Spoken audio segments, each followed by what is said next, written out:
was incredible yesterday, as well as Secretary Kristi Noem, who's really out there courageously, and I appreciate it, Kristi. Amazing what you're doing. FBI Director Kash Patel, who's really coming up with some great information, Kash. It's great. Keep it coming, because there's plenty of it.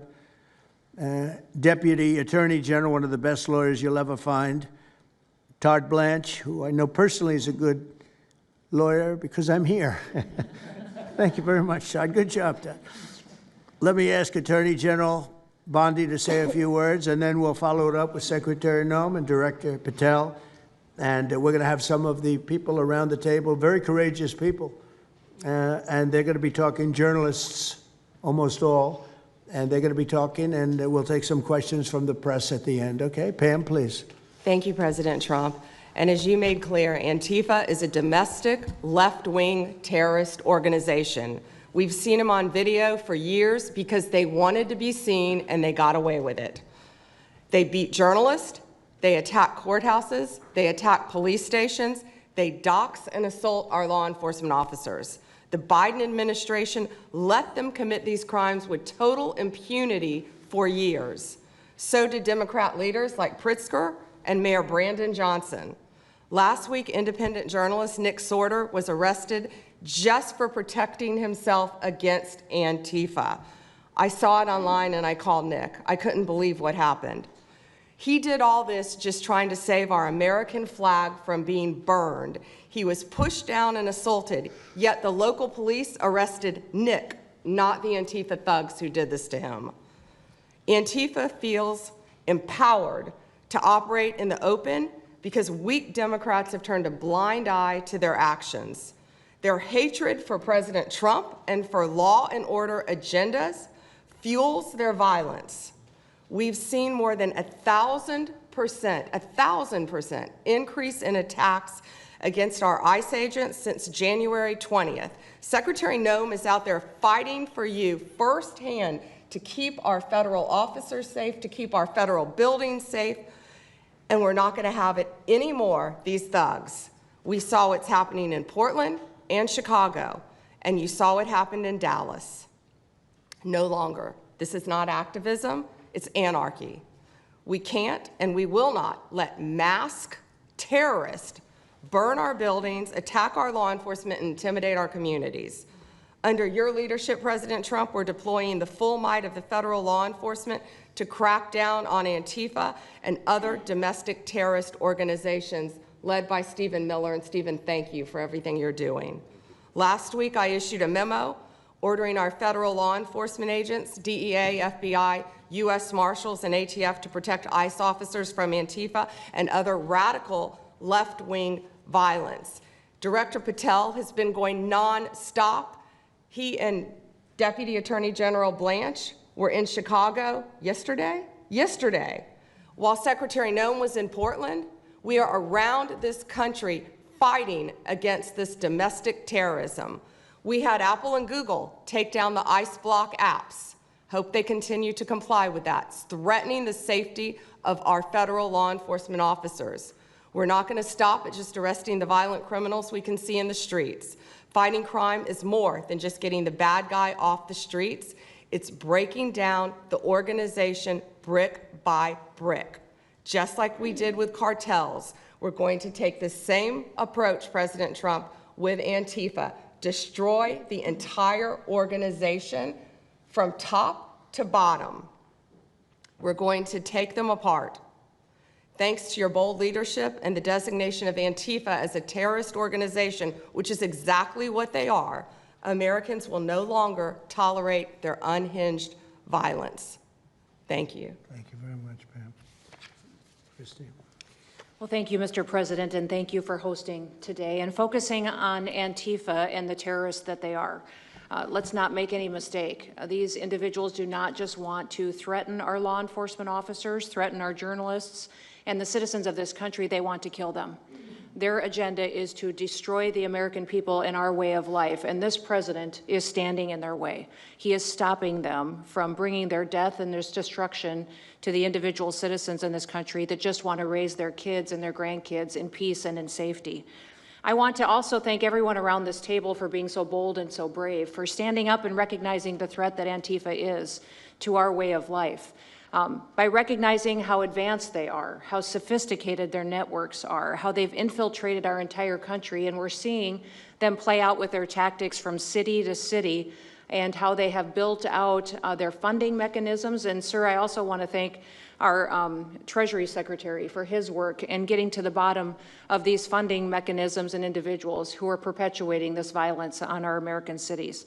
I was in Portland yesterday and had the chance to visit with the governor of Oregon and also the mayor. They're in town, and they are absolutely covering up the terrorism that is hitting their streets. While you talked about some of the stories of our ICE agents, our Border Patrol agents, how they have been attacked, how they have been shot at, injured, the damage that they've done, these leaders in these local cities, along with Pritzker and Johnson, ignore what's going on, or, sir, they're helping Antifa cover it up. We have arrested dozens of individuals that are Antifa members or affiliated with them, and I want to thank our Attorney General for prosecuting them and making sure they never see the light of day again. They have been so bold in making sure we're bringing those individuals to justice. One of the individuals we arrested recently in Portland was the girlfriend of one of the founders of Antifa, and that we are hoping that as we go after her, interview her, and prosecute her, we will get more and more information about the network and how we can root them out and eliminate them from the existence of American society. I want to thank the new journalists here today for telling their stories and for being able and willing to go to the streets and to cover what's happening here in America. Many times the legacy media has looked the other way, refused to tell the stories. The networks have not really focused on what this is and what damage it is doing to our country, and how this network of Antifa is just as sophisticated as MS-13, as TDA, as ISIS, as Hezbollah, as Hamas, as all of them. They are just as dangerous. They have an agenda to destroy us, just like the other terrorists we've dealt with for many, many years. And today is the day that we have a president that won't tolerate it and will stand up and fight for the American people. So thank you for being here, for being so bold, and for standing in the gap at such a time as this. It will matter, it will make a difference, and your life will be one of significance because of what you've done today. So with that, God bless you, and thank you, Mr. President. Thank you very much. Thank you. Cash, please. Thank you, Mr. President. Mr. President, the American people gave you a sweeping mandate in your victory in this election cycle, and they demanded safety and security for our citizens. And your administration, with your leadership, has provided us with the resources that we need, which is a whole-of-government approach to go after criminals absolutely everywhere, not just outside of this country, but within this country. And that takes a whole-of-government approach. The interagency seated up here with the Department of Homeland Security, our Attorney General, our Deputy Attorney General, and your White House staffers, including Stephen Miller's leadership, has allowed us to go out there and map out these networks. What we are doing at the FBI is simple. It does not require rocket science. We are following the money. Money never lies. And that's what it's going to take to bring down this network of organized criminal thugs, gangbangers, and yes, domestic terrorists, because that's what they are. They are harming everyday citizens in every single one of our communities. And the folks you see here on the right and left, they're some of the bravest men and women we have today. They're reporting the stories live time because the mainstream media won't cover it. They're putting their lives on the line. They're standing up for the flag. The least we can do is stand up for them. So you have my thanks. I read more of your stories than I do theirs because you guys are putting out the truth. And we deserve a country where you are protected as equally as they are. We, in this FBI, will go after with the criminals with a vengeance. We will not rest until we find every single seed, money, donor, organization, and funding mechanism that we have. And I want to echo the Secretary's comments on Scott Bessent, who's allowing us to map out these networks through their financial criminal activities, which has been going on for decades. And I would like to remind the American public, they built this diseased temple of corruption over decades. And in 8 short months, Mr. President, you have crippled their foundation because of your leadership here, because of the interagency, because of people like Deputy Attorney General Blanche, and because of Attorney General Pam Bondi's fearless leadership to go after criminals wherever they are. They will not be able to hide. They were able to hide and conspire with prior administrations, and we are exposing their corruption from within. And we will go to every single city in this country under Operation Summer Heat and the other operations we are doing at the FBI to bring these criminals to justice. We will arrest every single one of them from whatever perch you sit in, private or public, no matter how your goal or your ambition is, it will be crushed by the Constitution, because the American people deserve law and order, and that's what we're going to give you. Thank you very much, Cash. Great job. Maybe we'll start over here. Would any of you like to say something? Feel free. You can say it in front of a fine group of people, also journalists and reporters. You want to start? Sure. Go ahead. Absolutely. President Trump, members of the cabinet, really appreciate you guys bringing this together. And the fact that we are here today on such short notice shows how serious you guys are taking this issue of trans terrorists and frankly, the cities and police departments that are cooperating with Antifa, such as Portland. I mean, the Portland politicians are literally willing to sacrifice their own citizens just to appease these Antifa terrorists. It's sickening. I've seen it firsthand, obviously.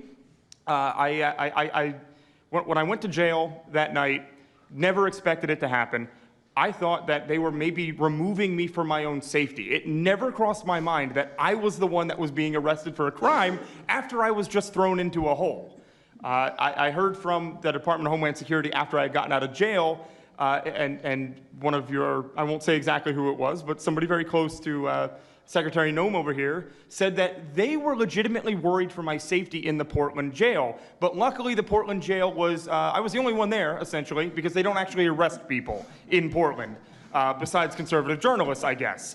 So, look, I'm glad that it was not a good night for me. Let's just say that. It was not fun sitting in that jail, but I'm glad to see what has come of it. And I've been able to talk to a bunch of FBI agents, ATF agents, DHS agents that I didn't even know existed until I went there and went to that ICE facility. And the morale is at an all-time high. It is so exciting to see these guys know now that they have the backing of the Secretary, the DOJ, as well as the President of the United States, and they are there to do their job. They are going to fulfill this mission and deport these violent criminals. I believe one of the ones that I did a ride-along with Secretary Noem yesterday, President Trump, and there was a pedophile that had come into the country 5 times over the past 7 years. 7 years, and apparently under the Biden regime, that was just allowed to happen. That was fine, no problem. It's concerning to me that you're seeing the Portland Police Department, as well as the governor of Oregon, and the mayor, of course, coming out and running defense for pedophiles that have entered the country illegally 5 times. It's crazy. I'm glad it's taking a front row seat in the media. And, they're being forced to talk about it in reality because, we're the ones that were on the ground. We're the ones that are actually reporting what's going on. Much of the legacy media has been either ignoring it or covering for Antifa for years now. So thank you guys so much for taking this seriously. And President Trump, you mentioned that flag. So remember, you put out a truth right after That's right. I saw that. took this flag from that man that was burning it in the street. I saw it. Do you know who he is? Oh yeah, I know exactly who it is. So why don't you give it to Pam? Give it to the Attorney General, and let's start prosecutions. Yeah. I actually have a second flag that he tried to burn as well. So I have 2 of them from the same guy. Well, you also saw what happened when that flag started burning. Everyone went crazy. That's right. And that's when it started, when they started burning the flag. So thank you. If you could give the information, it would be great. Absolutely. And at least that horrible night made you famous. Right? You got He was something out of already it. I got a text from the President of the United States, so I appreciate that. And President Trump, after that happened to Nick, I called Harmeet Dillon and we opened a pattern and practice investigation into the Portland police very publicly as to how they let this happen. Thank you, sir. Mr. President, Brandy Cruz, you're going to hear us be very fired up today, and you can tell, and it's because some of us have been covering Antifa for 15 years and have never had anyone in a position of authority even acknowledge their existence. And I'll also tell you that I think that had you not done, the single most powerful thing you've done to deal with this scourge has been acknowledging that Antifa is a real thing. I genuinely believe there would be people at these tables who would be dead today and would have been killed in Portland had you not called them a terror organization and said we're going to bring the full weight of the federal government to bear. I talked to Katie Daviscourt in Portland the other day. She'd been assaulted all summer. And she said the same thing. They didn't seem quick to violence as soon as you made that designation. So they're thinking in their heads, they're worried. There's been 24 or so arrested in Portland. They don't want to go to federal prison. There's this video of them, one of them who was in the face of an ICE agent, and then he's in custody shaking. Once you take the mask off, they're nothing. Right. And I was told by probably a dozen people not to tell you this. I'm going to tell it to you anyway, because it's relevant to what we're talking about. I'm living proof that you can recover from TDS.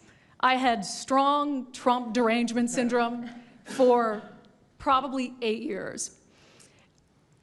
This is one of the reasons I recovered from it. And by the way, it's much better to not have TDS. I'm happier, I'm healthier, more successful. I even think I got a little more attractive after I got rid of my Trump derangement syndrome. Yes.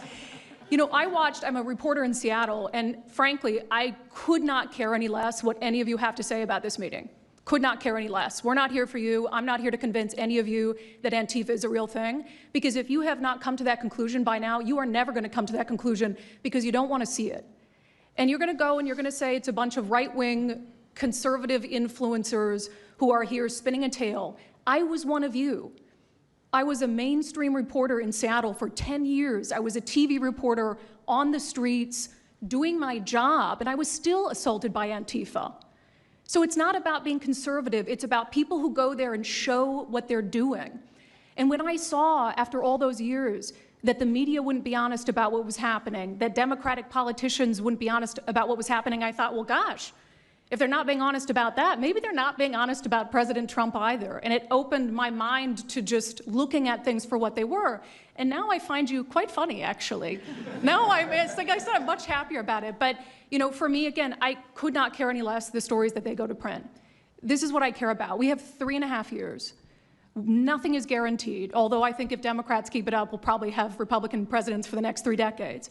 But nothing is guaranteed, and so what I want to see over the next 3.5 years is a full court press to dismantle Antifa once and for all in a meaningful way. I know, Andy, we talked before this about some ideas. That's really what we want to, I don't care what the media says, I don't care what Democrats say.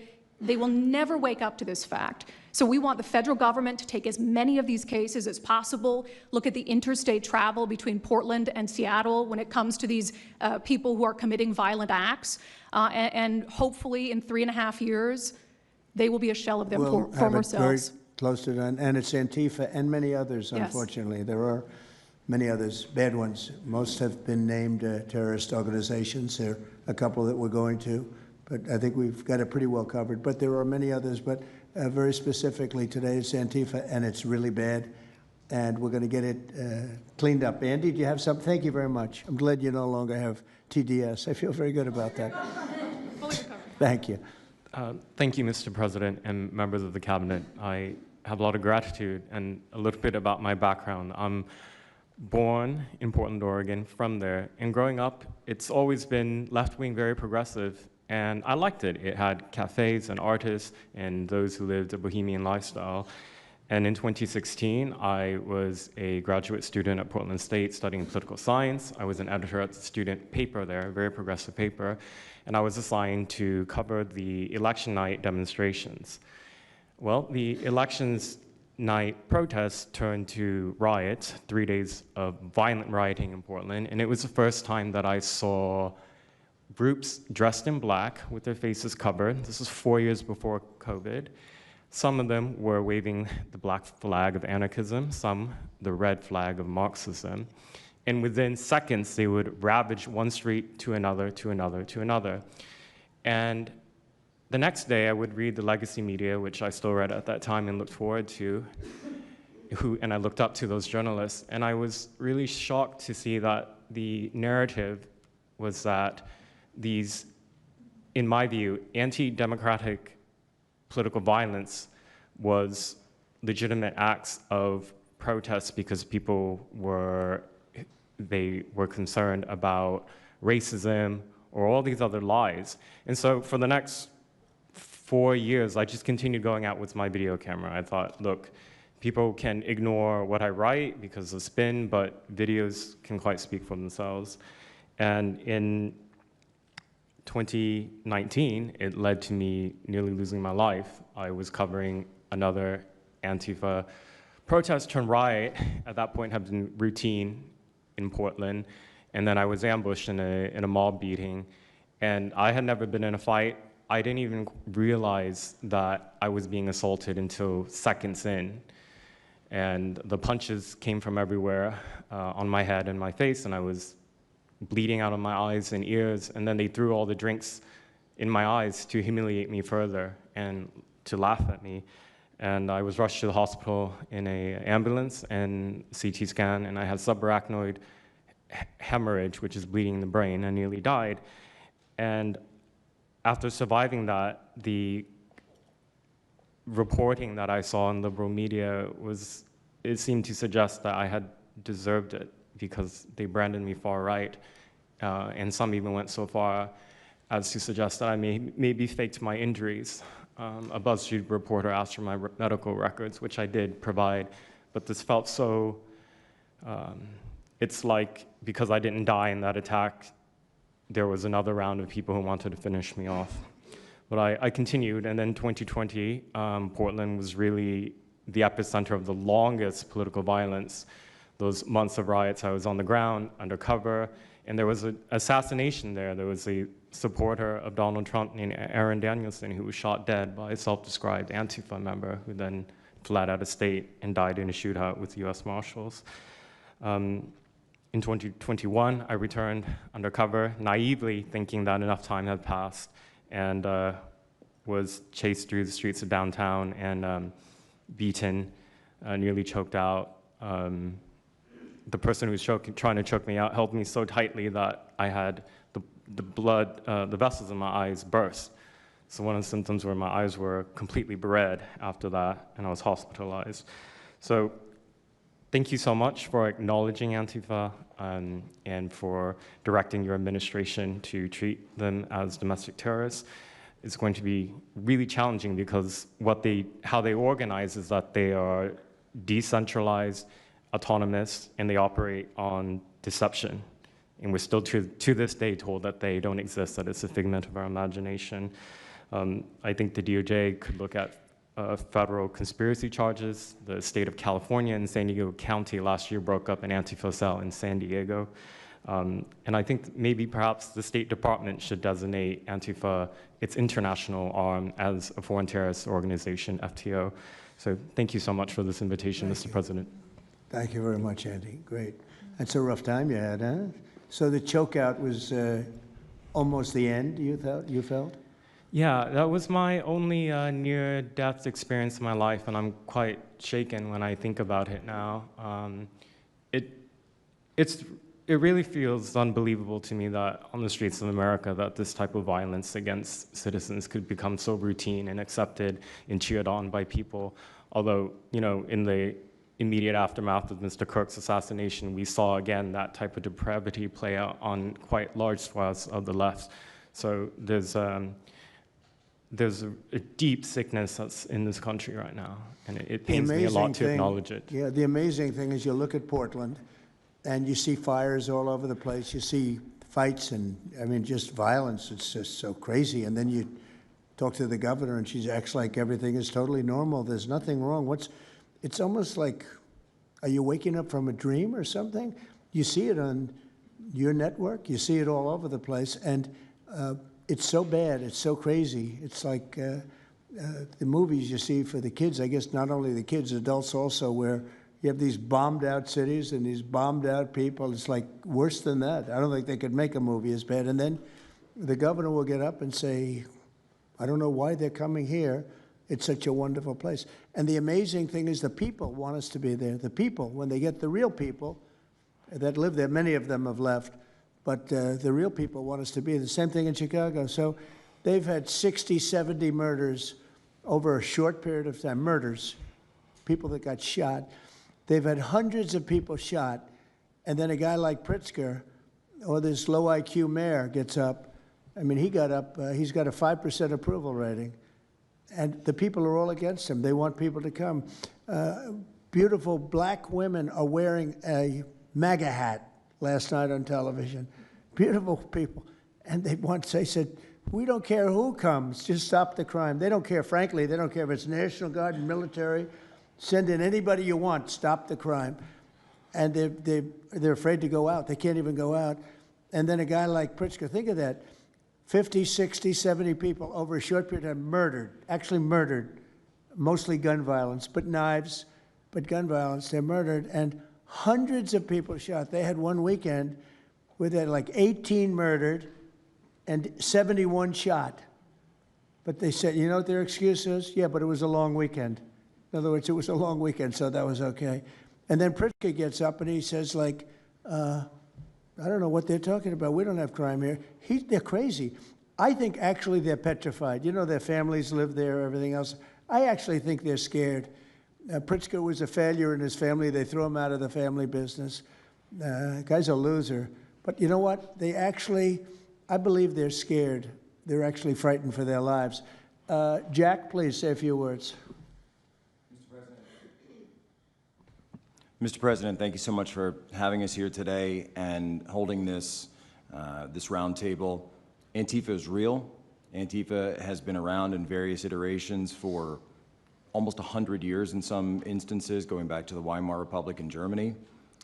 And it's now been just under 1 month since we saw a far leftist murder Charlie Kirk, and we saw thousands upon thousands of people, other far leftists and people in positions of authority, people like nurses and pilots and doctors and HR departments, celebrating the death and the murder of Charlie Kirk. This sickness that's out there is absolutely real. And Mr. President, thank you for mentioning the fact that one of the bullet casings read, "Hey fascist, catch" on it. One of the other bullet casings right next to that had Bella Ciao written on it. Now, Bella Ciao is a song that is known in Antifa circles as the international anthem of Antifa. And all of us around this room that have studied Antifa, we're very familiar with these symbols. And Mr. President, I think the situation is getting worse. When you look at people like Luigi Maggioni in his 20s, Thomas Matthew Crooks, of course, who took a shot at you, sir, the ICE shooter in Dallas, and now this Tyler Robinson, we're starting to see a pattern of more and more murderous violence. And this same violence is not just random. It is targeted assassinations, which are getting worse. And every single one of us in this room that goes out there, and obviously you as well, sir, and all the staff, we are now under that threat every single day. And working there at Turning Point USA, and I've spent just about the last month out there in Phoenix with Erica, with the family, with the team. And I will tell you this, Mr. President, even though going through something like that, which is an absolute nightmare, and people say, you know, what was it like to speak in front of all those people? It was horrible. Every second of it was horrible. But we're not going to quit. And Turning Point USA is continuing the tour that Charlie was on.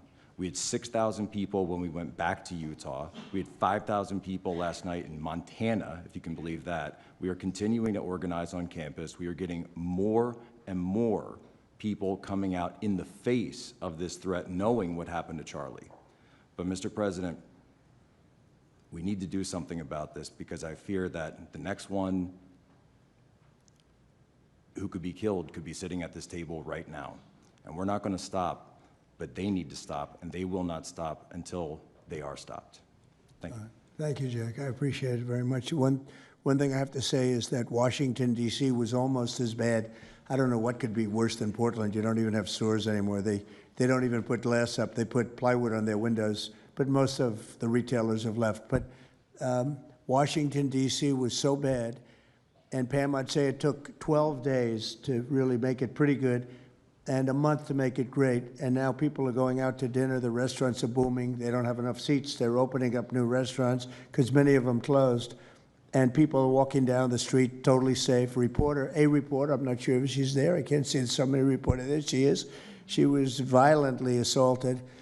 And I don't know, she tends to be somewhat liberal, but she wasn't liberal on this one. I appreciated your honesty, but that won't happen again. It won't happen again. You're lucky you're alive, frankly, with what happened. I know exactly what took place. So Washington, D.C., our capital, we thought we'd start there appropriately, and it's safe, and people are so happy. They're so happy. and now it's a couple of months. I went to dinner there. I felt totally safe. I gave a press conference right in the middle of the street, which I don't think Secret Service was thrilled about. But, you know, I'll tell you what, I wouldn't have wanted to do it 6 months ago. It's incredible what happened. Now we're in Memphis. As you know, we're having a great impact in Memphis. It's been only a week, but it's, Cash, I hear it's been amazing what's happening there just very early. But you take a look at D.C. and you take a look at some of the other. We've had a big impact. What we haven't said, because Pritzker said, well, crime is going down in Chicago. Well, 5 months ago, Cash went to Chicago with a lot of FBI agents just to prepare it, so that we went in with, I guess you could call it a surge, call it whatever you want, but would be even more effective. And we're going to be doing that, and very, very strongly doing that, because Chicago is a very unsafe city. It's a great city. The head of the Union Pacific Railroad said, sir, please save Chicago. It's a great city. It can be saved. Other cities are gone. I mean, they're lost. They can get better, but they're just really, they've been so decimated. But I'm so proud of what they've done so quickly in D.C., and it's taking place quickly in Memphis, where we were asked to go by the mayor and by the governor. And it's really incredible what we can do and how fast we can do it. Let's go for two more. Would you like to go? And then Katie, you'll go. Okay, please. Yeah, thank you, Mr. President, for having us here. And, you know, not to sound like a broken record, but it needs to be said that Antifa is real. Yeah. It's real. It's a threat. I just saw them last weekend over in Portland while they're causing mayhem over there. And the reason why they're such a big problem is because we have Democrats and a lot of people in the mainstream media refusing to acknowledge that they even exist, right? So how can we as a country begin to address it if we have large swaths of, you know, these people who are supposedly decision makers and, you know, people who are supposed to inform, they don't want to say that it exists. You know, because the common who are supposed to inform say that it exists. You know, because the common argument is like, well, they're not a real organization because there's no national leadership, they don't have a national headquarters, so how can law enforcement go after a group that doesn't exist like that? Well, yeah, law enforcement goes after criminal groups that organize to rob banks or do smash and grabs. They don't have a registered LLC, they don't have official membership cards, they don't have, you know, a business address, but law enforcement still goes after them because they're working as a group. These people don't just show up, you know, randomly at the same time to do the same thing, dressed in a very similar fashion, espousing the same ideology. And they say, well, it's an ideology. It's like, well, yes, it's an ideology because there's people alive, present, that believe in it, and they're acting on it. And so I've been very well aware of what Antifa's been doing. I was very busy during the riots in 2020. That was probably my most exposure to them prior to this year. You know, I've been at the ICE facility at Broadview. I'm originally from the Chicagoland area, unfortunately, but that's where I grew up around. Like I said, I was in Portland. I was covering the riots in Los Angeles as well. And probably one of the most disturbing parts about that is, in addition to Antifa being present, they were tagging the streets with CJNG, which is Cartel Jalisco Nueva Generación, which is a cartel. So you have these people who are working basically in concert with other terrorist groups to say that we're here, we're present, and we're gonna attack federal agents and people who are gonna expose what we do. And so, to be clear, political violence, sustained political violence that we're seeing in this country is not a both sides issue. I was, I was at Charlie Kirk's memorial in Glendale recently. Conservative gathering, totally peaceful. It was the most peaceful gathering that I've been at. Every other time that I've been covering violence in the streets, just this year, you know, just this year, it's always been from left-wing people, radical left-wing people. And it's not even just Antifa anymore. The shooting that happened in, the defensive shooting that happened in the Chicago area, that wasn't someone dressed in black bloc. That was just somebody that had taken upon themselves to go out and try to interfere and ram federal vehicles. So people are becoming more and more radicalized, and it was to be expected, unfortunately. And the reason why we're in this position today is because after I was done covering the riots, I was at the border from the San Diego sector all the way down to the Rio Grande Valley sector, covering the border crisis month after month. And we all knew the solution to that. We all knew why it was happening. It's because, well, it's racist to have a border. It's like, well, actually, it's not, but okay. And so it required you to come back into office and to fix the problem, but it's no longer just a border issue. It's a nationwide issue, and that's one of the reasons why you got elected back into office because thankfully the American people said we're not going to deal with it anymore. But unfortunately, there's a lot of people, as we've seen, who are willing to take to the streets to do violence. And that's a scary thing because typically when I was in 2020, I was covering Minneapolis, Los Angeles, Portland, Seattle. I was over in Chaz, and that was to be expected. But now, because the issue of immigration, illegal immigration is so widespread, riots can happen anywhere. Attacks can happen anywhere. So that's why it was weird kind of going back to my home state to cover this violence. I mean, just after the Dallas shooting, they were chanting outside Broadview, shoot ICE, shoot those, efforts, shoot those efforts. So I'll just leave that. Thank you so much again for having this. This is very dangerous.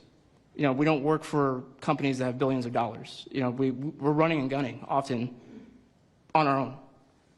We became friends. A lot of us are friends because we would see each other all the time, and we became friends because we wanted to have someone watch our back while we're out there. Because like I said, we're just out there. And but we'll continue to do it because it's an important topic. It's an important issue. The American people deserve to know what's happening in these chaotic situations, and we're more than happy to do it. So thanks, sir. Great job. Thank you very much. Katie, please. Hi, Mr. President. It is an honor being here today, and I first wanted to start by thanking you guys for designating Antifa a terrorist group. It's exactly what this group is. It's a long time coming. I'm an investigative journalist from Seattle. I work for the Post Millennial alongside Andy No and Jack Posobiec. I have been infiltrating Antifa cells in Seattle and Portland for the past decade. I know their inner workings, and Antifa uses extreme political violence to crush the civil rights of their political enemies and believes that violence is justified by any means necessary. But today, I want to focus on what is happening in Portland at the ICE facility. I've been covering this for the past 4 months, and this is a call out to corporate media who has completely ignored this story or has falsely reported on it. This is nothing short other than a sustained attack on the United States, which is being supported by Democratic elected officials. The Portland Police Bureau has completely abandoned several blocks outside the ICE facility, giving away their jurisdiction to a terrorist group who has spent the past 4 months harassing, assaulting, and intimidating anyone they perceive to be against their cause. Not only have federal agents been relentlessly assaulted for more than 100 consecutive days, black-clad anarchist militants concealing their identities behind black facial coverings have been assaulting reporters just for trying to cover their crimes. Today, I am sitting here with a black eye and a concussion after being violently hit in the face with a metal pole while reporting outside the ICE facility just this past week. After the attack, I immediately went to three Portland police officers who refused to detain the suspect. I took the time to chase down the suspect in the streets, had her held for 35 minutes. I was waiting for Portland police to come, and they never came. Then that's what opened my eyes to what this group is actually doing. I watched 20 Antifa militants help my assault suspect escape into an Antifa safe house that is 1 block away from the ICE facility. And this safe house is where Antifa-affiliated protesters are conducting paramilitary operations. It's where they're arresting, they're showering, they're eating to continue this occupation. I have staked out this safe house and have observed shift changes. This group is highly organized. It is being funded through mutual aid groups, and they have no plans of stopping. Residents living across the ICE facility have been held hostage by Antifa. They're begging for federal intervention. The city refuses to help, and they want you, President Trump, to come in and restore law and order. I want to stress the importance of taking this situation seriously because when I first started reporting on this occupation, I went undercover in Black Bloc. I talked to these Antifa militants. I lasted for about a month. They believe that ICE agents are the Nazi Gestapo who need to be killed. They told me that directly, and I think that if this situation is not taken as seriously as it is, it's just a matter of time before someone gets killed. And thank you for having me. Thank you, Katie. That's pretty incredible. The only question nobody can answer is why. Why are they doing this? They're like insurrectionists. They're terrible people. But you really wonder why. Why are they doing it? What What are they gaining other than they're obviously paid? They're paid a lot of money. Go ahead, please. Mr. President, if I can answer that question, the reason why they're doing it is because the same media that's sitting in this room with us has declared all of us at this table Nazis and fascists, and they've been doing this for years.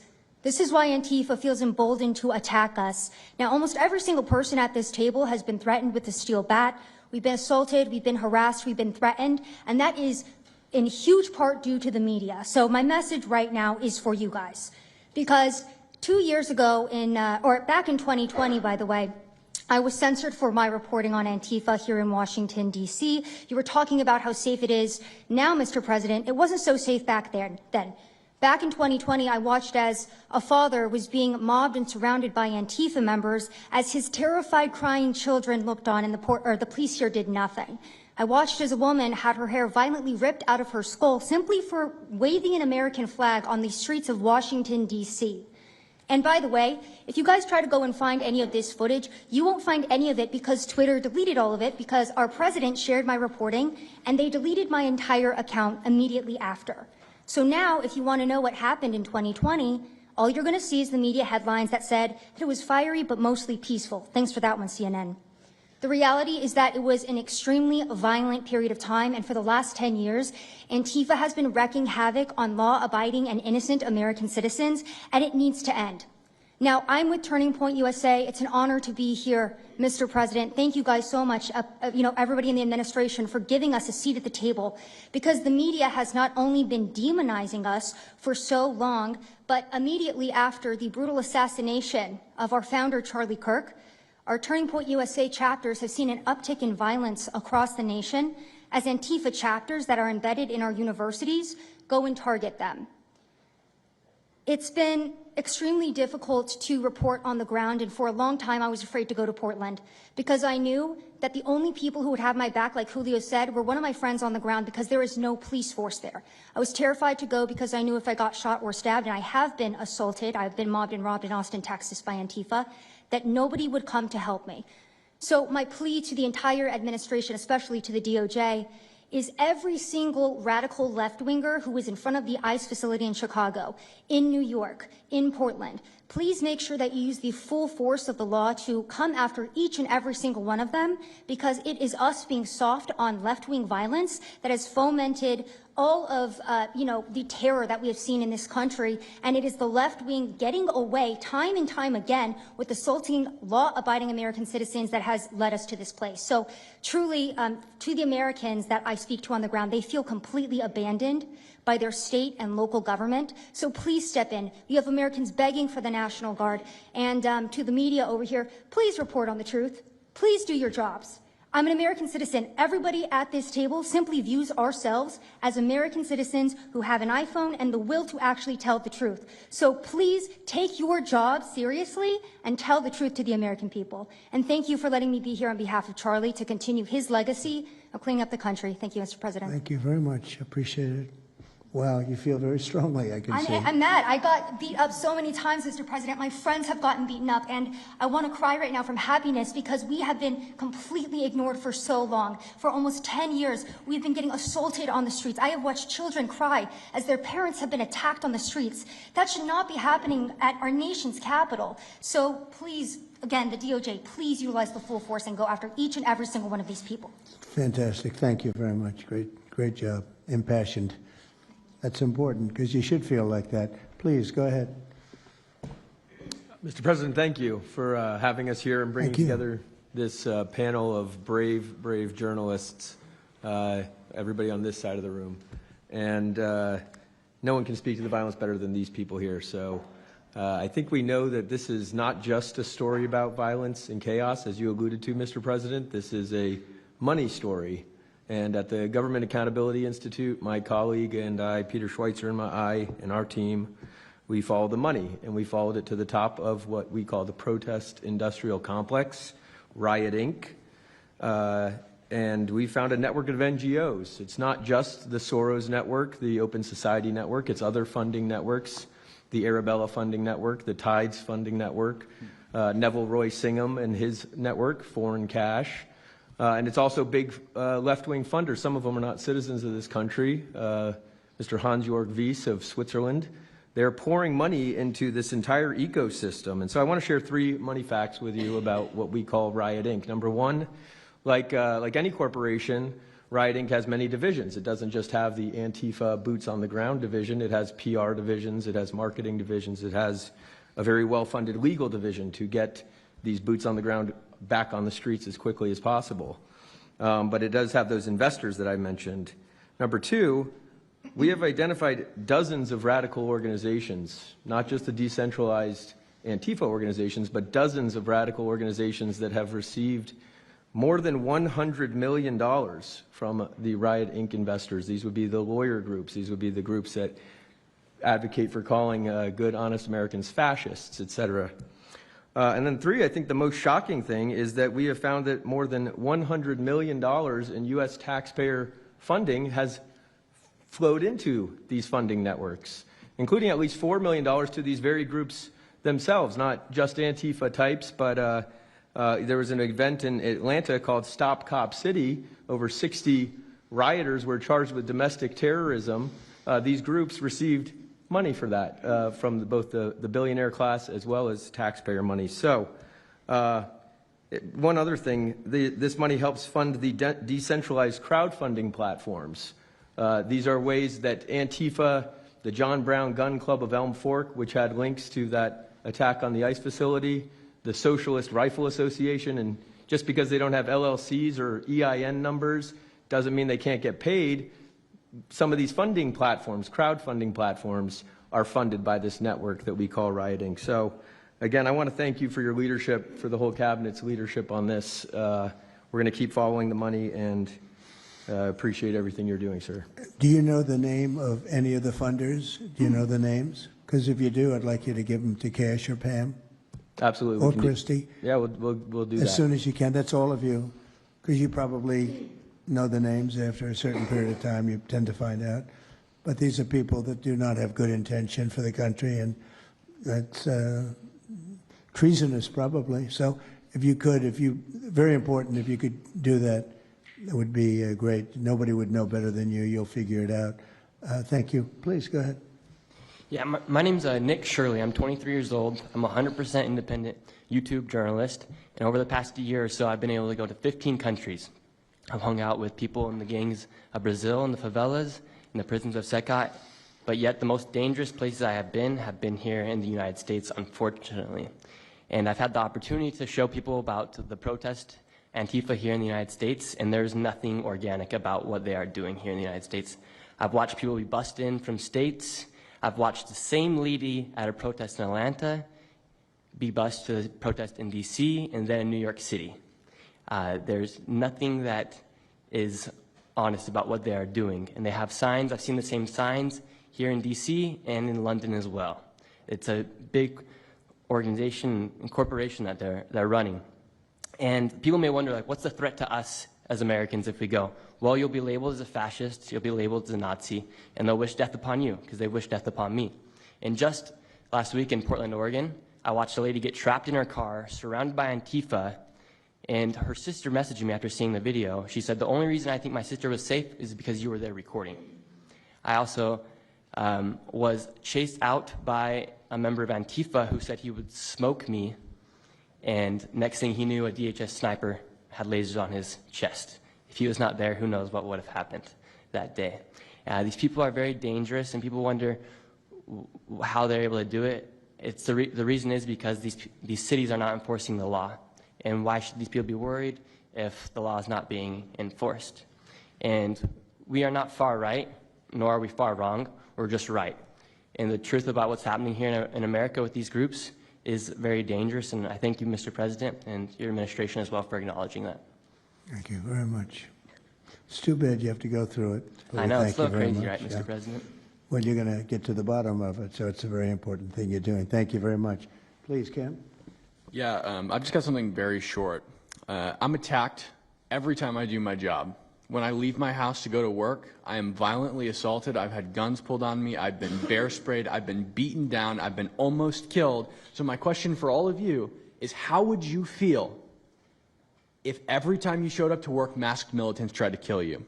because that's how we feel. That's our lived reality. And you guys go and tell us that we're liars, the riots aren't that bad, right?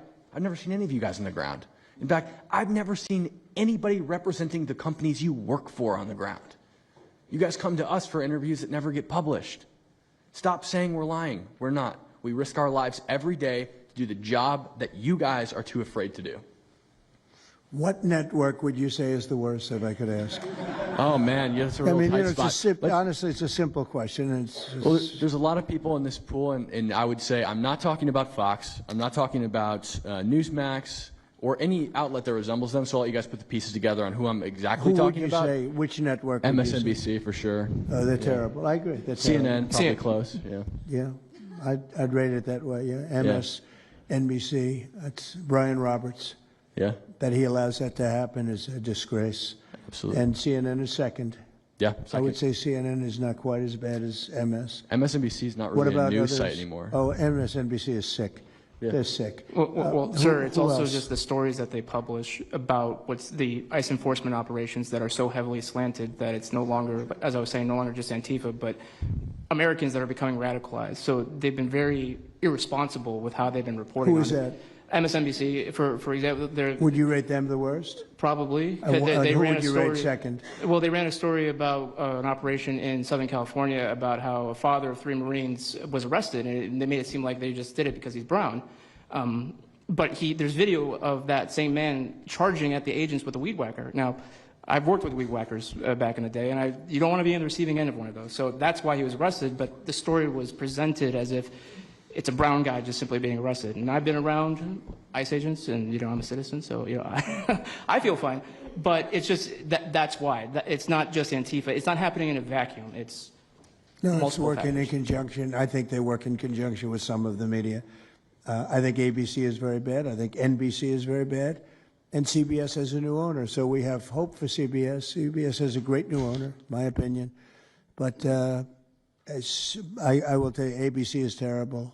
NBC is terrible. NBC's MSNBC too. They changed it. They moved it over legally so they couldn't be tainted by the words MSNBC, but they are absolutely terrible. There are a lot of them.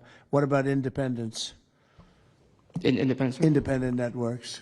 They're a little bit better, but I would say that we're an example of how you don't need to be part of a super large company to be able to do just basic journalism.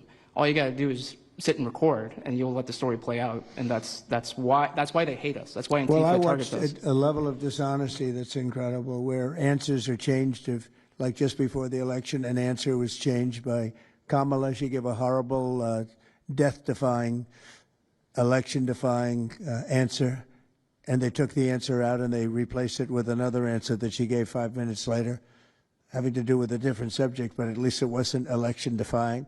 No, the level of dishonesty with the media is incredible, whether it's on Antifa or many of the other groups. You're talking about Antifa, and I know that's close to your heart because that's the one that's most affecting you. But there are others that are as bad or almost as bad as Antifa, having to do with different people, different sections of the world. But it's terrible. We're not going to let it go on in this country. We're not going to let it go on. And a big problem is not all of them, but some of the networks out there. And you do wonder why. You really do. Okay, please. Go ahead. Yeah. Mr. President, thank you again. Thank you. My name is Jonathan Cho. I am an investigative reporter for Frontlines Turning Point USA. I'm also a senior fellow at Discovery Institute in Seattle. And I cover far-left extremism as well as the homeless drug crisis in America. And I find it oftentimes those worlds intersect. And hot off the presses, what I wanted to bring to your attention today is a report from a Capital Research Center here in D.C. in conjunction with Discovery Institute. They just put out this study right now. And what it shows is that Antifa is heavily embedded in the homeless and housing nonprofit sector. In many cases, the homeless industrial complex is running cover for Antifa. Antifa is benefiting from American tax dollars, and they're essentially being used as the muscle. Let me give you an example. There's a group called Stop the Sweeps in many U.S. cities right now. They get in front of encampment sweeps. What they're doing quietly is they're bringing in Antifa militants to manufacture a crisis to make the police look bad. Another group right now that is behind Antifa and working with Antifa very closely, based on the research that we have right now that we're going to give to you and your team, are the Democratic Socialists of America, also known as DSA. Again, these far-left progressive groups tend to be aligning themselves with Antifa. So finally, in closing, what I wanted to thank you again, Mr. President, is that a few months ago, earlier this year, you put out an executive order on homelessness and the drug addiction crisis in America, and that's sent the entire homeless industrial complex on the run. You have absolutely moved the needle and changed the game. But what's also come out, again, is that there is a connection, a deeply embedded connection with the homeless housing nonprofit game in America, connected to Antifa and the far-left activists. And finally, I just wanted to say that all of our resources at Turning Point USA and Discovery Institute are at your disposal, and we will continue, again, to carry on the legacy of Charlie Kirk. He would have wanted us to pursue and chase the story. Well, he was a good friend of mine, as you know, and he helped us get elected. Us, it really is us. It's even some of them, but not too many of them, not enough of them. And did you notice when we mentioned CNN and MSDNC, the cameras went off. Two of the cameras immediately went off, but they're not going to cover it anyway. The problem we have is that this is a very important meeting, but you'll see very little press about it. These are major statements being made by major people, including the people right here, and you're not going to see too much about it. They don't like to cover this kind of thing. So it's very dishonest what's going on there. I think the press is a big factor. Please, go ahead. Thank you, James. Mr. President, thank you so much for having us all here to bring attention to this matter. You know, you did mention MSDNC, CNN, a handful of those other outlets that have been lying about, I mean, various things, but especially what ICE, the brave men and women over at ICE have been doing.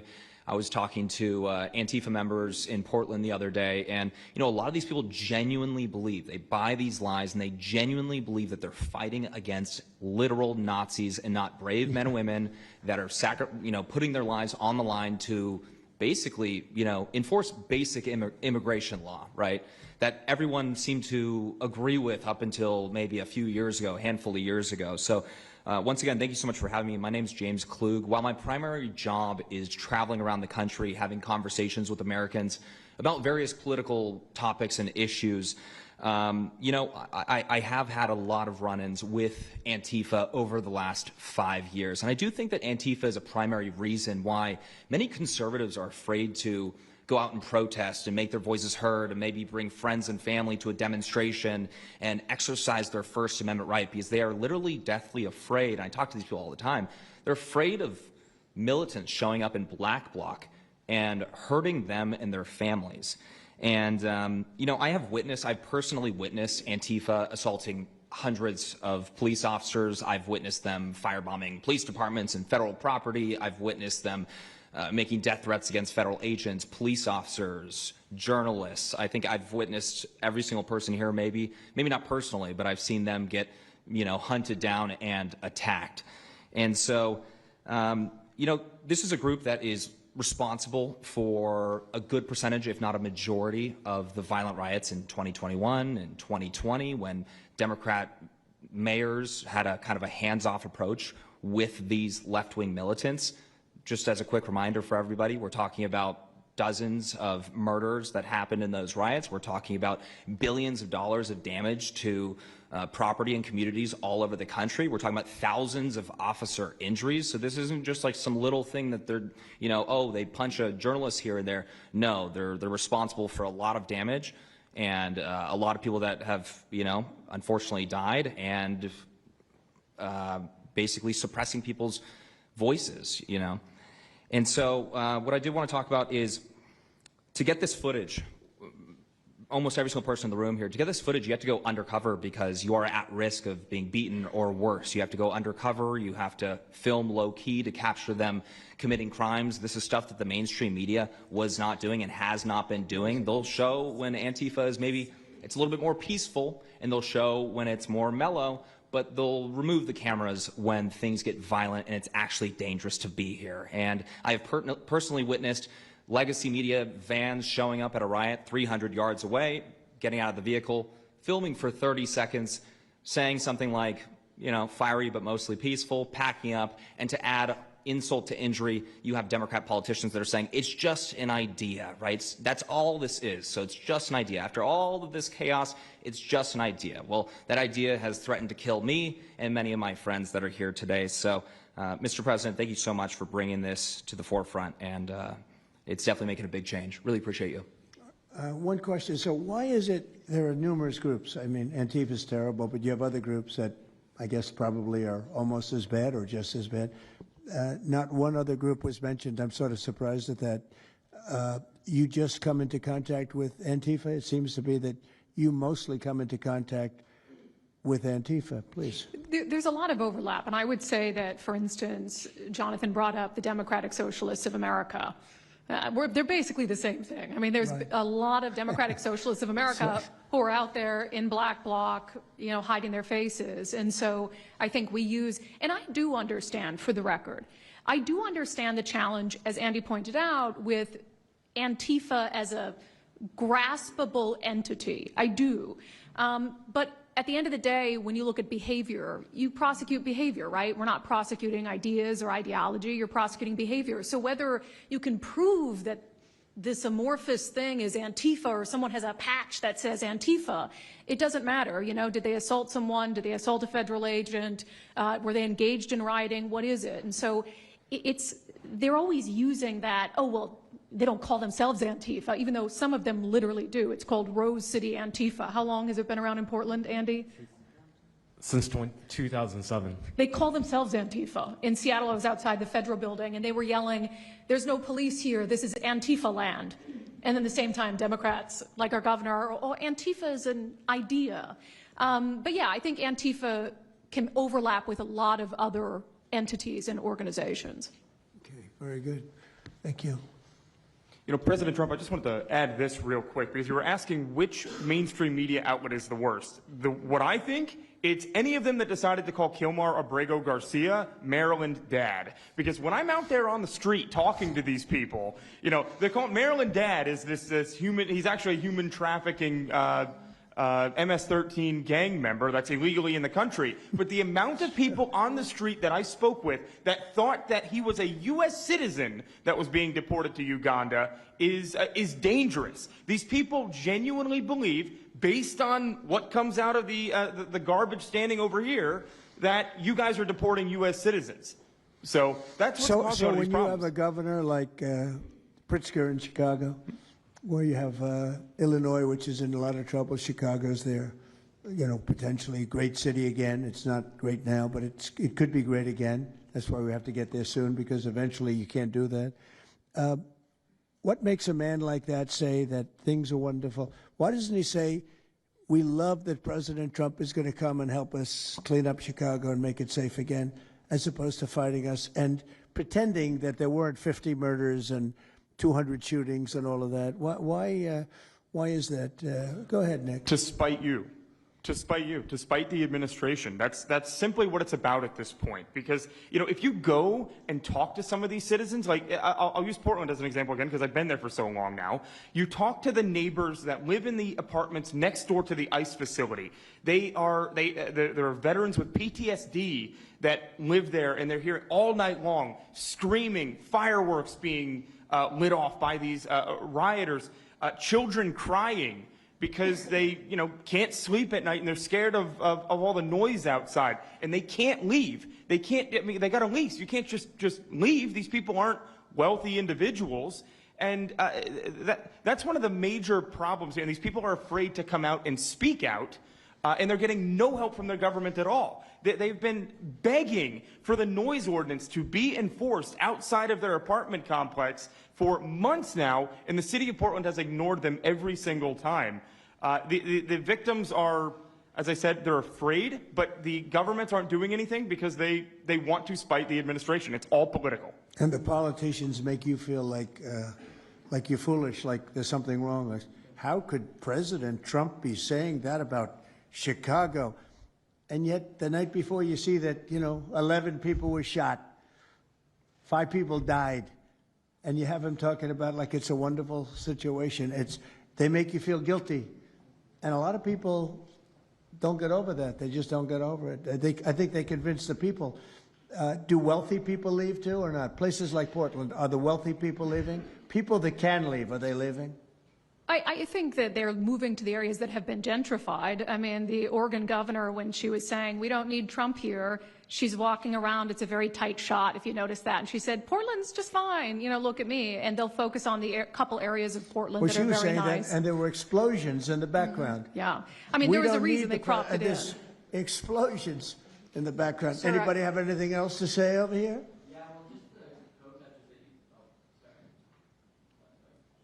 And then we'll get, should we be taking questions, or is it just a waste of time? Because they can ask questions, but, well, there's Brian, he's good.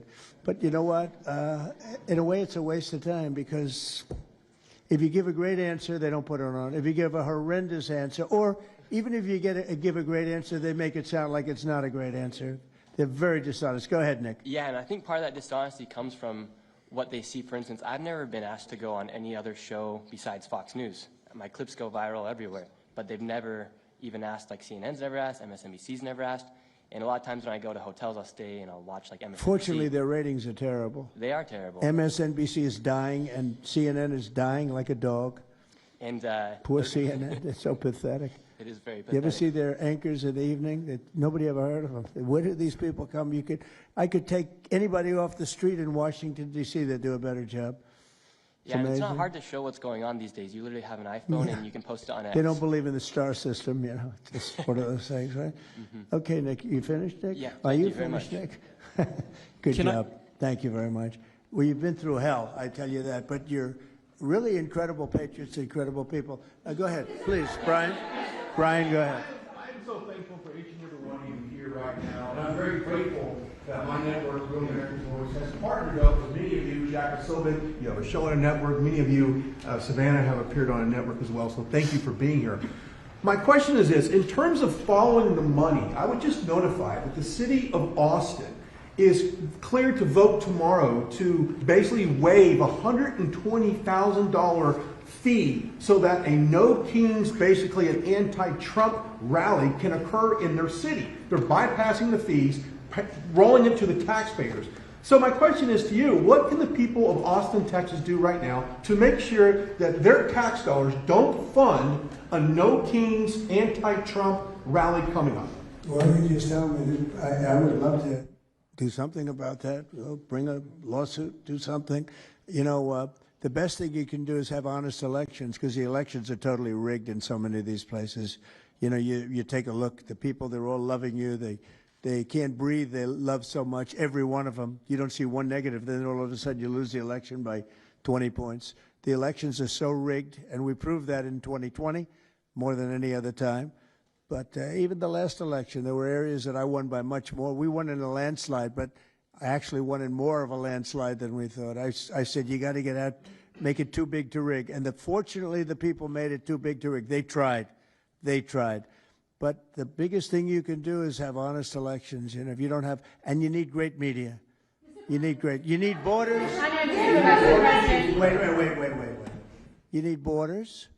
You need honest media. You need honest elections, and you have a great country, and you need all three of them. Yeah, go ahead.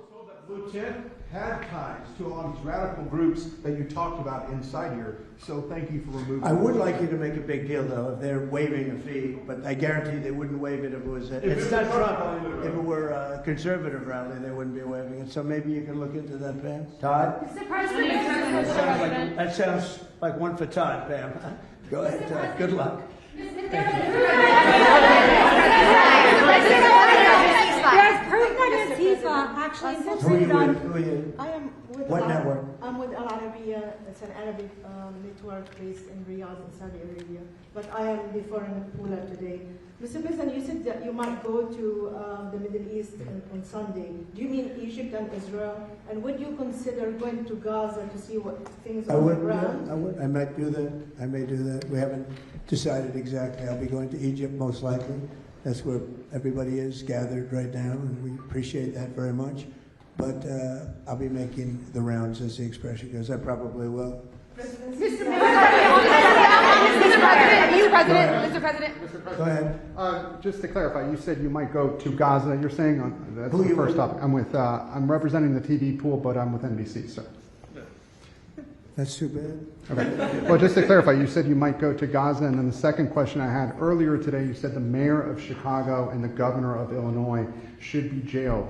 Have you asked the Justice Department to look at possible charges? No, I've seen the law, and when you have a group of people where the police call off the safety for ICE officials, I've understood that, and I've read it today in numerous journals, that that's illegal. What they did is I guess it was ICE, Christie, right? They were under threat, and the police were helping beautifully, and it was fine, and then all of a sudden, a woman was on the line saying, everybody, move back, get out, and they were given an order by the second person in the police department, and the governor knew about it, the mayor knew about it. I understand that's a criminal offense. Do you want to comment on that, Christie? Yes, sir, we're seeing that kind of pattern happen with local law enforcement and state law enforcement, not just in Illinois, but also out in Oregon, too. In fact, in Portland, I was there yesterday, but some of the ICE officers were telling me that as they drove by the rioters that were saying, kill ICE agents, Molotov cocktails, melt ICE, that the Portland police were cheering them on and had their fists in the air cheering on the rioters that were threatening their lives. So in Chicago, we had a 10-car caravan trail our ICE officials and pin them down. And those ICE officials, to get out of their vehicles, a woman tried to ram them and run them over, and shots were fired to get them to safety. So it's happening on a regular basis, and any elected official that allows this to happen and gives cover to those kind of individuals who are perpetuating murder should absolutely be prosecuted, in my opinion. Daniel? Thank you, Mr. President. And by the way, we have Marco Rubio. Marco, come on up here, please. He's going to bring a little stability to this group. Come on up. Does everybody know Marco Rubio? Is there anybody that doesn't? Some of the reporters don't. That's why they shouldn't be reporters. Which job is he here for today, Come sir? on up here, Marco. Anything we should know about the Middle East? That's what we're hoping to talk to you about here, Mr. President. He's doing a good job. He was born for this job, I can tell you. Daniel, please. Mr. President, thank you very much. I have two questions for you, if that's okay. Seamus talked a little bit about the money aspect of this. Do you believe if you go after where the money is coming from with Antifa, in regards to Antifa, do you believe that would be similar to cutting the head off the snake, so to speak? And It would help. I don't know that it would be totally complete, but it would certainly, you'd knock out 75%, 80%, 85%. These people, a lot of them don't believe it. You know, when I watch them, I say, I can almost tell a pro by, they're like professionals. That's all they do. And they get paid by somebody. I think it would knock out a lot of it. Yeah, not all of it maybe, but a lot of it. And then a follow-up to that is a lot of the people who we've listened to over the last hour, they've emphasized that Antifa, it's not necessarily this big organized thing. It's a bit ambiguous. It's deorganized. I think that's one of the words that Andy used. What is the challenges of going after a group that makes it intentionally difficult to go after and find? That could be for you, the Attorney General, anyone up there. Well, they're smart people, and they deceive. A lot of them are crooked people. A lot of them have been staying out of trouble their whole lives, and they've been bad from the day they were born, frankly. But these are sick people. Pam, go ahead, please. Well, they're smart, but they're not smart enough. Oh, my microphone's broken. They're smart, but they're not smart enough. They have been covered by these liberal cities for so many years. And that's why we're all working with Treasury, with all these different departments, to find the criminal conspiracy. Okay. I'm just giving. Yeah, I was just given a note by the Secretary of State saying that we're very close to a deal in the Middle East, and they're going to need me pretty quickly. So I will take a couple of more questions. Please. Thank you, sir. I also have two questions for you, if I may. Have you given any more thought to possibly suspending habeas corpus to not only deal with these insurrectionists across the nation, but also to continue rapidly deporting illegal aliens? Yeah, it's suspending who? Habeas corpus. Sir. Oh, I don't know. I'd rather leave that to Christie. What do you think? No, sir, I haven't been a part of any discussions on that. All right, go ahead. In the ceasefire This is negotiations. CNN speaking, by the way, so. Are you This personally is participating? one of the worst reporters that you'll ever see. I don't even want to take her question. It's a waste of time. Go ahead. Mr. President, how will you decide which workers get back pay and which workers do not? Well, we're going to see. Most of them are going to get back pay, and we're going to try and make sure of that. But some of them are being hurt very badly by the Democrats, and they therefore won't qualify. Go ahead, please. What will the administration do to foreign Antifa organizers and funders who are located overseas? Go ahead. In the yellow, please. So the Nobel Peace Prize will be announced on Friday. You've been nominated by many world By many, many countries. That's many right. countries as well as the hostage families. Do you think you will win? I have no idea. I mean, look, I did settle. Marco would tell you we settled 7 wars. We're close to settling an 8th. And I think we'll end up settling the Russia situation, which is horrible. 7,000 people died last week, by the way, in Russia, between Russia and Ukraine. I think we'll settle that. So I don't think anybody in history has settled that many, but perhaps they'll find a reason not to give it to me. You know, perhaps they will. President Trump, participating in the ceasefire negotiations. Thank you. Going to the shutdown quickly, what is your position on the extension of health care subsidies, which is what Democrats are asking for? All I want to do is very simple. I want to get the country open, and then we're going to discuss that. And we'd like to. Obamacare is a horrible mess, and it has been from the beginning. We want to make it better, stronger, even if it costs more money, we want to make it better. The Democrats want to make it worse. The Democrats want to approve health care for illegals coming into our country, many of them coming in from prisons and mental institutions and drug dealers. They want to give them health care. We don't want that for our people because that's going to destroy the health care that we already have. We'd like to make Obamacare better for people, less expensive and better health care. Yes, ma'am. Mr. President.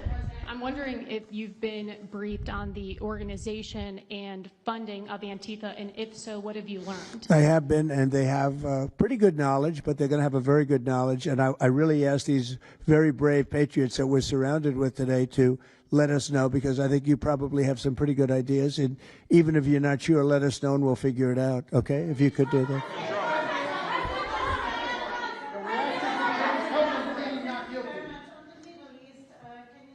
You're from Italy?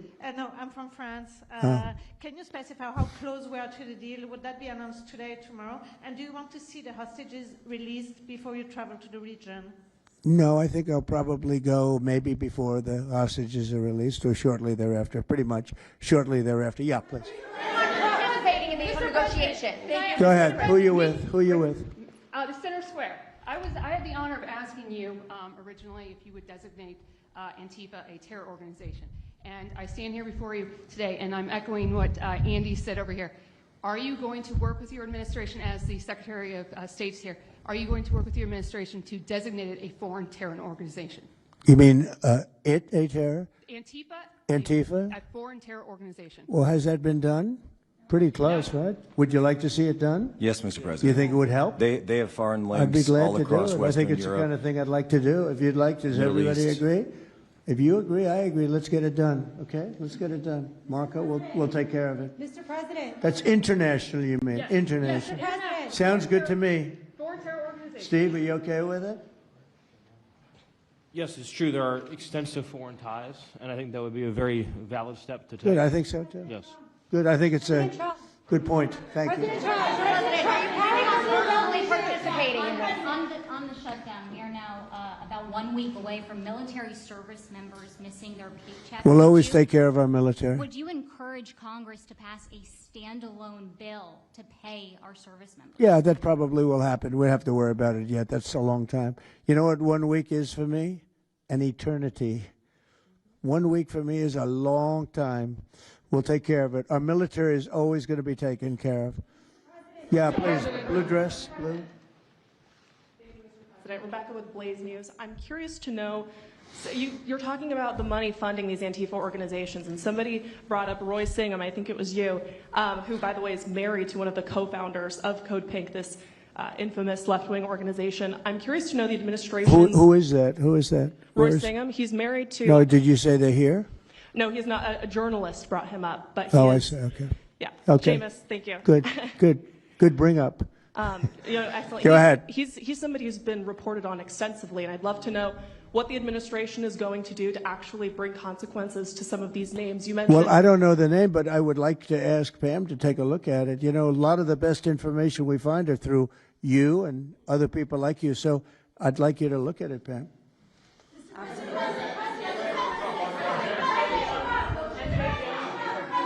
In the back, please. Proof that Antifa did infiltrate on January 6th, dressed up like Trump supporters and incited violence. Is that something that you would want the new J6 committee at Congress to look into? Well, I've heard that. They dress up like, they're fresh out of MAGA, but they have nothing to do with MAGA.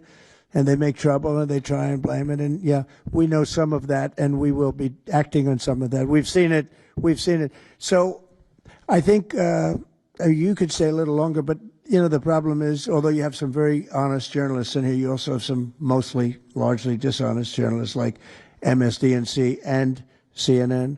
I think they're very dishonest, unbelievably, like a waste of time even talking to them. But I have to go now to try and solve some problems in the Middle East, although I'm very well represented by our Secretary of State. He could probably do an even better job than me. But who knows? We don't want to take any chances. So we're going to go and do that. If you'd like, Pam, would you like to stay for another 5 minutes, 10 minutes while we have all these great people? And I'll let Pam and Christy take over and get some good points out. I just want to thank the people around the table in particular. You've been amazing. You've been brave. You're real patriots. You're real patriots. And at some point, we're going to have to look into, at least in certain cases, rewarding you with some very important medals and honors, okay, as we have done and will be doing with Charlie Kirk. You know, Charlie is getting the Presidential Medal of Freedom, which is our highest award outside of the Congressional Medal of Honor. And I think they're sort of even. One's civilian and one's military. But unfortunately, the civilian sometimes is military also because of what we have to go through on the streets of this country. I can only tell you this. We have a great nation. We have a nation that's right now the hottest in the entire world. We're the hottest nation in the world, despite all of the things we've been saying today. But that's going to make your job easier, because nobody's doing better than we are financially. We've never done better. We've had, I think, 58 stock market increases since I've been top, meaning record increases. We have never seen anything like it, and we're going to keep it going. That makes it a little bit easier for what we're doing. I guess maybe it also makes some people crazy because they don't want to see us do well. But we're the hottest nation anywhere in the world, and we were a dead nation 1 year ago. I say it all the time. We were a dead nation. Now we're the hottest nation in the world, and that's said to by every leader. One of the reasons that we have every country already signed up or just about to sign, every country in the world on this whole mess we have going over with Hamas in the Middle East and all of the things you see, is they respect our nation. A year ago, you wouldn't have been able to get it. You certainly couldn't have gotten it with Biden. You didn't know where the hell he was. But a year ago, you wouldn't have been able to have a situation like this. So I just want to thank the people around this table, and certainly the officials around the table, because they've been incredible. They've been brave. And I watched yesterday, Pam, and I watched a little bit. I thought it was so good. I rounded up, and I watched it late in the evening because I thought you were fantastic yesterday. You really, look, you had some wonderful senators, some great politicians asking you very fair questions, and you had some real slime balls.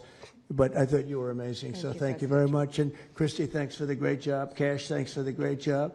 Always my man back down there. He's the silent type, but he's a hell of a lawyer. Thank you all. We're going to get peace in the Middle East. That's what we want to do. Thank you very much, everyone. What specifically makes you so hopeful, Mr. President?